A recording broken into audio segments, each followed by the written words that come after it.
بسم اللہ الرحمن الرحیم۔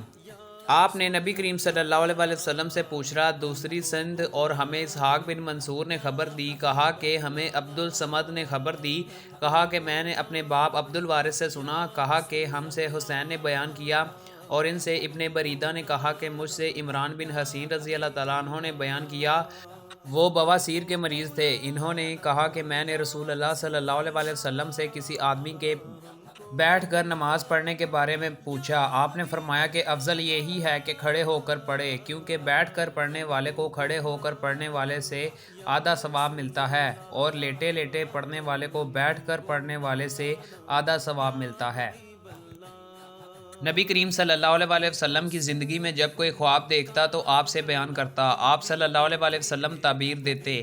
میرے بھی دل میں یہ خواہش پیدا ہوئی کہ میں بھی کوئی خواب دیکھتا اور آپ صلی اللہ علیہ وسلم سے بیان کرتا۔ میں ابھی نوجوان تھا اور آپ صلی اللہ علیہ وسلم کے زمانہ میں مسجد میں سوتا تھا، چنانچہ میں نے خواب میں دیکھا کہ دو فرشتے مجھے پکڑ کر دوزخ کی طرف لے گئے۔ میں نے دیکھا کہ دوزخ پر کنویں کی طرح بندش ہے، یعنی اس پر کنویں کی سی منڈیر بنی ہوئی ہے۔ اس کے دو جانب تھے۔ دوزخ میں بہت سے ایسے لوگوں کو دیکھا جنہیں میں پہچانتا تھا۔ میں کہنے لگا دوزخ سے خدا کی پناہ۔ انہوں نے بیان کیا کہ پھر ہم کو ایک فرشتہ ملا اور اس نے مجھ سے کہا ڈرو نہیں۔ رسول اللہ صلی اللہ علیہ وسلم تہجد کی نماز بیٹھ کر پڑھنا چاہتے تو قرات بیٹھ کر کرتے۔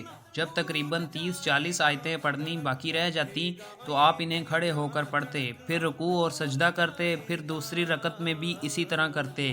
نماز سے فارغ ہونے پر دیکھتے کہ میں جاگ رہی ہوں تو مجھ سے باتیں کرتے، لیکن اگر میں سوتی ہوتی تو آپ صلی اللہ علیہ وسلم لیٹ جاتے۔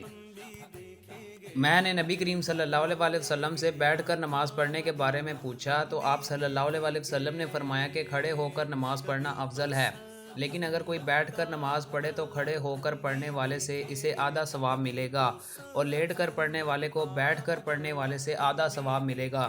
ابو عبداللہ حضرت امام بخاری رحمۃ اللہ علیہ فرماتے ہیں کہ حدیث کے الفاظ میں نائم مضطجع کے معنی ہیں، یعنی لیٹ کر نماز پڑھنے والا۔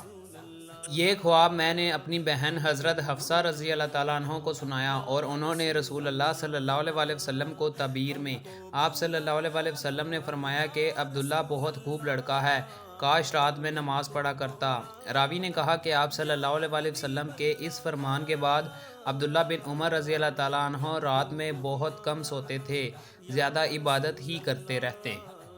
رسول اللہ صلی اللہ علیہ وسلم رات میں 11 رکعتیں پڑھتے تھے۔ آپ صلی اللہ علیہ وسلم کی یہی نماز تھی، لیکن اس کے سجدے اتنے لمبے ہوا کرتے کہ تم میں سے کوئی نبی صلی اللہ علیہ وسلم کے سر اٹھانے سے قبل 50 آیتیں پڑھ سکتا تھا، اور طلوع فجر ہونے پر فجر کی نماز سے پہلے آپ صلی اللہ علیہ وسلم 2 رکعت سنت پڑھتے، اس کے بعد دائیں پہلو پر لیٹ جاتے۔